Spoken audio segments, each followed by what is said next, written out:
اعوذ باللہ من الشیطان الرجیم، بسم اللہ الرحمن الرحیم۔ اچھا جی، قرآن مجید میں آگے ذکر ہے حضرت ابراہیم کا۔ حضرت ابراہیم کا ذکر مختلف سپاروں میں کئی جگہ پہ آیا۔ ایک ہی بات میں اس کو کور کرنا مشکل ہے، لیکن یہ ہے کہ اس کو تھوڑا تھوڑا کر کے تو میں آپ کو بتاتا ہوں۔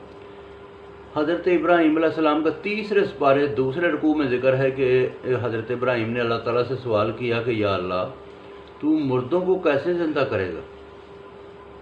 تو اللہ تعالیٰ نے کہا کیف تحیی الموتیٰ، انہوں نے کہا کس طرح زندہ کرے گا آپ؟ تو اللہ تعالیٰ نے کہا لا تؤمن، کہ تم یہ جو ہے نا کیا تم میں ایمان نہیں ہے؟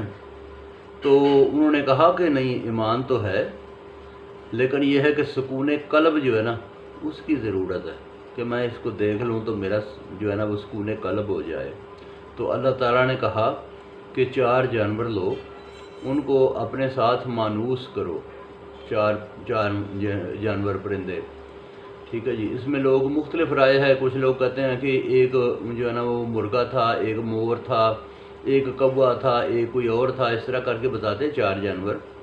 تو انہوں نے کہا کہ ان کو ذبح کر دو، جب یہ مانوس ہو جائیں ذبح کرو، اور ان کا گوشت پہاڑوں پہ مختلف جگہوں پہ دائیں بائیں رکھ دو، پھر ان کو آواز دو۔ اسی طرح ہوا کہ انہوں نے جو ہے نا جانور ذبح کیے، گوشت رکھ دیا دائیں بائیں بوٹیاں کر کے، اور ان کو آواز دی تو وہ ان کے پاس اکٹھے ہو کے وہ پھر دوڑ کے وہ حضرت ابراہیم کے پاس پہنچ گئے۔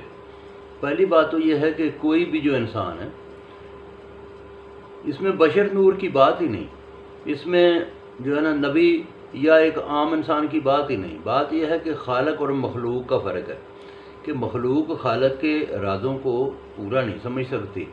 تو انہوں نے کہا کہ جو ہے نا مجھے یہ دکھا، تو اللہ تعالیٰ نے کہا کہ ٹھیک ہے، اب دیکھنا، ذبح بھی تو کرے گا۔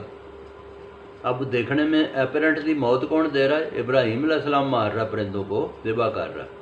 پھر اس نے کہا آواز بھی تو دے گا، تو یہ تیرے پاس چلتے ہوئے آ جائیں گے، اور اسی طرح سے وہ چلتے ہوئے آ گئے۔ تو ابراہیم سے ہی ذبح کروایا، ابراہیم سے ہی کہا کہ اب ان کو آواز دے، ٹھیک ہے جی۔ تو یہ ہے کہ اللہ تبارک و تعالیٰ کی قدرتوں کو کوئی نہیں سمجھ سکتا، اور اس طرح سے اللہ تعالیٰ جو انسان کوشش کرتا ہے اللہ تعالیٰ اس کو اپنا راستہ دکھاتا ہے۔ تو بہت شکریہ جی، باقی پھر سناؤں گا۔